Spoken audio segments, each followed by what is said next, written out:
Nananawagan ng dasal ang ilang mambabatas para sa 4 na Pinoy seafarers na kasama sa barkong hinijack ng Iran malapit sa Persian Gulf.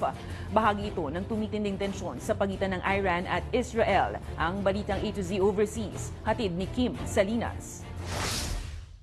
Kabilang ang 4 na Pilipino sa international crew members ng MSC Aris nang i-hijack ito ng Iranian Special Forces sa Strait of Hormuz Sabado ng umaga. Nakikipag-ugnayan na ang Department of Migrant Workers sa kumpanya ng barko para masiguro ang kaligtasan ng mga Pinoy. Ito na ang ika-4 na pag-atake ng mga rebelde sa mga barkong may kaugnayan sa Israel kung saan nadamay ang mga Pinoy. Nitong Marso, patay ang 2 Pinoy crewmen ng MV True Confidence matapos ang missile strike ng Houthi rebels malapit sa Yemen. Nananawagan si Congressman Brother Eddie Villanueva ng panalangin para sa kaligtasan ng 4 na Pilipino sa MSC Aris, gayon din ang mga Pinoy na naiipit sa tensyon sa gitnang silangan. Nitong linggo, pinaulan na ng Iran ang mahigit 300 drones at missiles ang Israel sa kauna-unahang malakihang pag-atake. Ganti ito ng Iran sa Israeli strike sa Iranian consulate sa Damascus kung saan 13 ang namatay. Nananawagan naman ang United Nations sa gitna ng tensyon. It's vital to avoid any action that could lead to major military confrontations on multiple fronts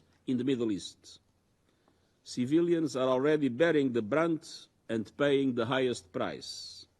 Ayon sa reports, na-intercept ng Israel sa tulong ng Amerika ang karamihan sa drones at missiles ng Iran.